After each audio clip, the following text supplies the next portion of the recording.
Friends, welcome to your YouTube channel. आज हम करेंगे कंपनी लॉ। प्लीज़ अगर आपने मेरे चैनल को सब्सक्राइब नहीं किया तो आप प्लीज़ बेल आइकन पे दबाइए और सब्सक्राइब कीजिए मेरा चैनल। आज हम करेंगे chapter number 3, share certificate and share warrant. Share certificate होता क्या है, हम बुक में से रीड करने से पहले हम अपनी लैंग्वेज में समझते हैं शेयर सर्टिफिकेट होता क्या है। नाम से आपको क्या पता चल रहा है? शेयर का सर्टिफिकेट है। कोई शेयर सर्टिफिकेट की बात हो में शेयर्स का ही सर्टिफिकेट होगा। शेयर सर्टिफिकेट होता क्या है वो देखते हैं। शेयर सर्टिफिकेट वो सर्टिफिकेट होता है, ये एक प्रूव होता है और एक एविडेंस होता है जो हमने एग्जांपल से समझता है। जैसे एक नेस्ले कंपनी है, एक ब्रिटानिया, कोई भी कंपनी है, हमने कंपनी के ना शेयर्स खरीदे, नेस्ले या ब्रिटानिया के, कोई भी XYZ कोई भी शेयर मार्केट में हमने कोई भी शेयर परचेज किया है। हमने तो परचेज कर लिए, हमने पैसे भी पे कर दिए, लेकिन हमें प्रूफ क्या मिला कि हमारे पास कंपनी के शेयर है। कंपनी ने हमें प्रूफ क्या दिया कि हमने उसकी कंपनी के शेयर परचेज किया और हमें फ्यूचर में बेचने होंगे। तो हमारे पास क्या प्रूफ है कि हम क्या कहेंगे कि हमने कंपनी के शेयर खरीदे थे? सामने वाला तो कहेगा ना मैं प्रूफ दो, कहेगा ना। तो इसीलिए कंपनी शेयर सर्टिफिकेट इशू करती है, अपने शेयर होल्डर्स को देती है। पहले ये रिटर्न था, लेकिन अब आपकी बुक में भी ये रिटर्न लिखा हुआ है, ये एक रिटर्न डॉक्यूमेंट है। लेकिन एट प्रेजेंट ये इलेक्ट्रॉनिकली प्रोवाइड होता है शेयर मार्केट में। देखिए बुक में से पढ़ते हैं हम। After the allotment of transfer of share, आपने पहले अलॉटमेंट पढ़ लिया है chapter. The name of each allotment allotted और transferee is enter in the company register of the member. जो भी जिसने भी अलॉट किए थे शेयर ट्रांसफरी, उस पर कहाँ पे उसका नाम लिखा होगा? कंपनी रजिस्ट्रार में लिखा होगा। अगर जिस बंदे को भी शेयर अलॉट करती है ना कंपनी, तो उसका नाम लिखती है रजिस्टर में।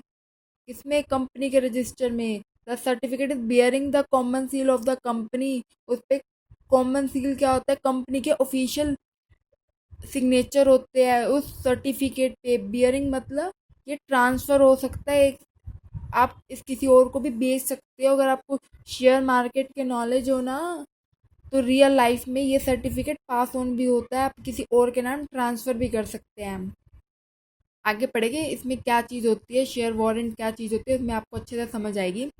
If any is issue to each shareholder of the company that certifies that the shareholder has to allotted a certain number of shares, that this certificate is called a share certificate।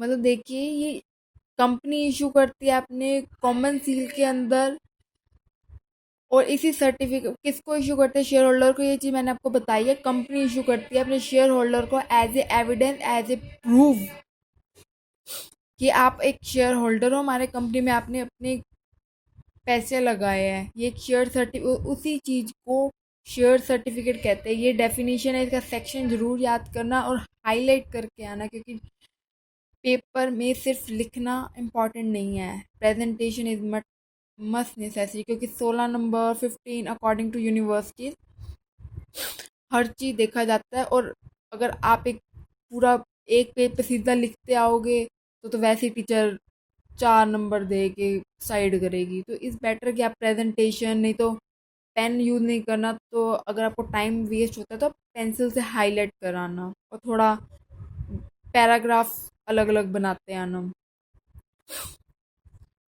इसमें तो ये definition better है, तो अब यही लिख लेना। देखिए, on the basis of the above definition, on the basis of our definition, it can be said that the share certificate is a certificate issued by the company with a common seal। common seal मतलब company के legal signature होते हैं, उस पे company का stamp कह सकते हो। वो सर्टिफिकेट होता है। लीगली माना जाता है। कंपनी के legal certificate issued by the company with the common seal के साथ ही वो इशू किया जाता है। ऐसे सर्टिफिकेट कंपनी कभी भी नहीं देगी, वो इनवैलिड माना जाएगा।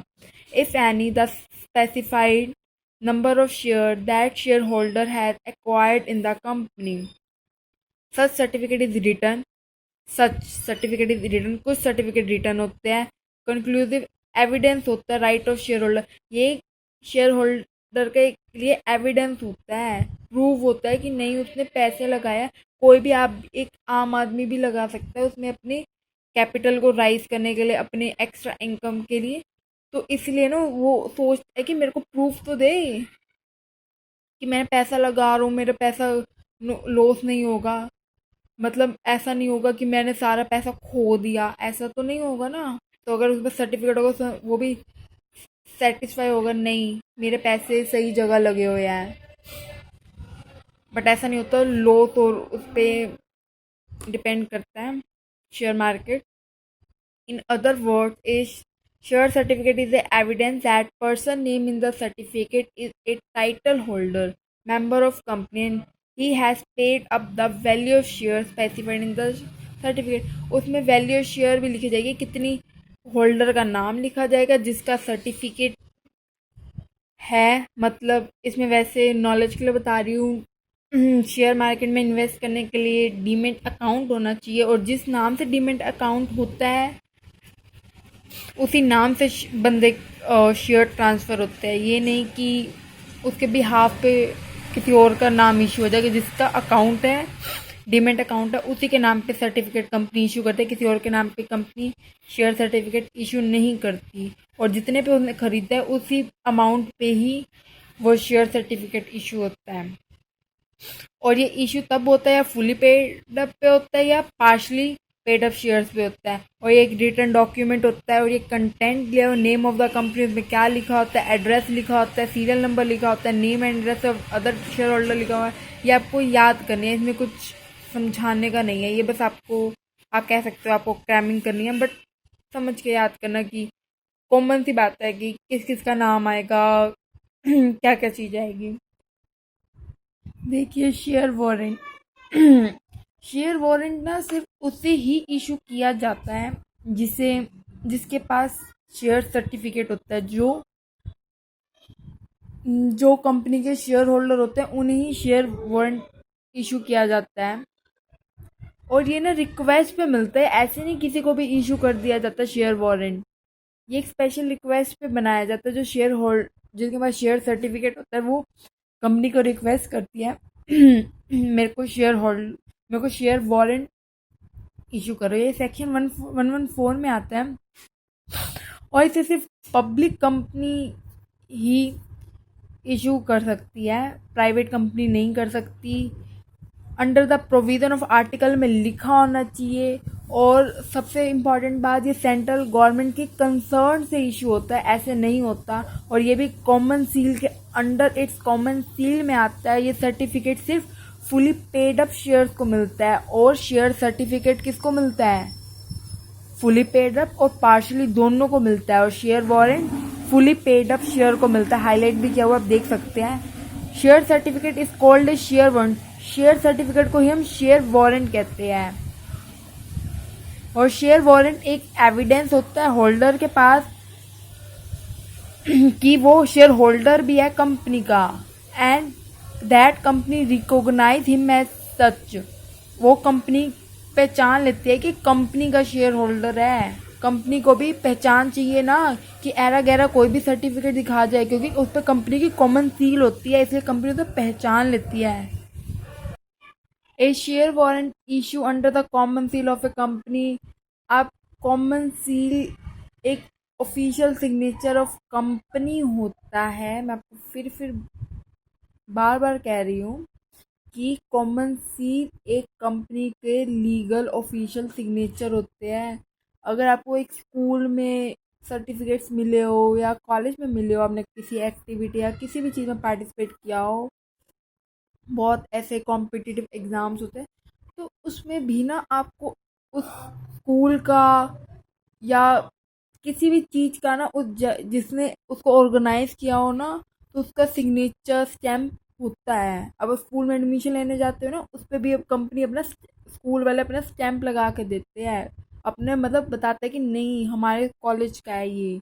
तो वैसे कंपनी भी अपने शेयर किसी को प्रोवाइड कर रही है, कोई बंदा ले रहा है तो कंपनी अपनी कॉमन सील सिग्नेचर करके ही देगी, ऐसे तो नहीं देगी। कोई भी शेयर वारंट, मैं आपको फिर कह रही, शेयर वारंट वही इशू कर सकता है जिसके पास शेयर सर्टिफिकेट है। शेयर सर्टिफिकेट भी शेयर वारंट ही होता है। एक ये बियरर ऑफ वारंट है। बियरर मतलब हम एक से किसी और को ट्रांसफर भी कर सकते हैं। शेयर सर्टिफिकेट भी हम किसी और को ट्रांसफर कर सकते हैं। मतलब एक रियल लाइफ में बात करते हो, हम शेयर्स अपने शेयर मार्केट से हम अगर परचेज करते हैं तो हम किसी और को उसको बेच भी सकते हैं। हम एक दूसरे को बेच सकते हैं एक्स्ट्रा इनकम के लिए, ठीक है। If any testified that bearer of share warrant is entitled to the shares specified in the warrant and provide for the payment of the future dividend of shares specified themselves। ये definition दी हुई है, इसमें कोई भी आपको word, मेरे को नहीं लगता कि ज़्यादा मैंने कुछ डिफ़िकल्ट वर्ड है, जो लगा मैंने वो लिख दिया है। आप देख सकते हो, ये डेफिनेशन आपको याद करनी है, यही सेम चीज़ है बट इसको शॉर्ट में मतलब कॉम थोड़ा हैवी वर्ड्स के साथ लिख देते हैं। एक नेगोशिएबल इंस्ट्रूमेंट है जो पेमेंट असाइनी करता है। एक कॉमन सील है, बस सेम चीज़ ऊपर वाली लिखी हुई है बट थोड़ा चेंज किया हुआ है। ये ट्रांसफ़र ऑफ डिलीवरी है। वारंट होता है bona fide that holder obtain a perfect title of share. Perfect title मिलेगा। अगर किसी को ये ऊपर वाली लैंग्वेज थोड़ी डिफ़िकल्ट लगती है बट ये बहुत ईजी लैंग्वेज है। आप ये भी देख सकते हैं, यहाँ पे लिखा हुआ है share warrant is a negotiable in document entitle the holder the specified number of share at a fixed price or date in which future। मतलब जो एक शेयर वारंट एक नेगोशिएबल इंस्ट्रूमेंट है। स्पेसिफाइड नंबर ऑफ शेयर लिखे होते हैं उस पर, जो फिक्स प्राइस पे जितने उसमें खरीदा मतलब परचेज किया, कंपनी इशू करती है। ये एडिशनल कैपिटल राइज करने के लिए इशू करते हैं। ऊपर आपकी बुक में नहीं लिखा, तो ये एक्चुअल में ऐसे ही होता है। एडिशनल अपनी कैपिटल राइज करने के लिए वो शेयर वारंट करती है, देती है, प्रोवाइड करती है, बट ये रिक्वेस्ट पे भी होता है। और ये एग्जांपल दिया हुआ, इससे आपको ये चीज़ अच्छे से क्लियर होगी। Company during IPO raising by the 1 crore by issue 10 lakh equity share at 10 each but there is no investor to pay. अगर कोई बंदा उसको खरीदता नहीं है ना, वही ये 10 रुपये वाला शेयर वो 5 रुपये में भी बेचने के लिए तैयार हो जाती है कंपनी, क्योंकि उसको अपनी एडिशनल कैपिटल राइज करनी होती है। इसीलिए take a screenshot and read it. अगर आपको कोई भी क्वेरी है तो आप मेरे से कमेंट करके पूछ सकते हैं, बट एक बार पहले शेयर वारंट और शेयर सर्टिफिकेट देख लो। शेयर वारंट क्या होता है? एक स्पेसिफाइड, ये सेंट्रल गवर्नमेंट, ये स्पेशल रिक्वेस्ट पे इशू किया जाता है। इसका सेक्शन 114 है। ये सेंट्रल गवर्नमेंट की स्पेशल रिक्वेस्ट पे होता है, उसको पूछा जाता है। ये सिर्फ फुली पेड अप शेयर्स पे होता है, पार्शली पे नहीं होता। इस पे कॉमन सील जरूर होती है कंपनी का। ये एक बियरर डॉक्यूमेंट है, एक ये नेगोशिएबल इंस्ट्रूमेंट है। ये कुछ बातें याद कर लो। ये शेयर सर्टिफिकेट जिसके पास होता है वही शेयर वारंट इशू कर सकता है, इसके अलावा और कोई इशू नहीं कर सकता। कंपनी के पास भी प्रूव होता है कि वो भी टेस्टिफाइड होता है कि कंपनी का यही शेयर इसके पास है। कंपनी भी सेटिस्फाई होती है। और ये कंटेंट है, उसमें क्या लिखा हो? Name of company, address, serial number, number of share, serial number of the share warrant, value of share, date of issue, कब उसने किया, सिग्नेचर्स होते हैं या अपने लॉ ही पढ़ रहे हैं, अकाउंट्स नहीं। सिग्नेचर ऑफ 2 डायरेक्टर और 1 डायरेक्टर। कॉमन सील होती है इस पे कंपनी की, कॉमन सील तो रट ही जाएगा। अगर आपको मेरी वीडियो अच्छी लगी हो तो please like and share it my channel and subscribe.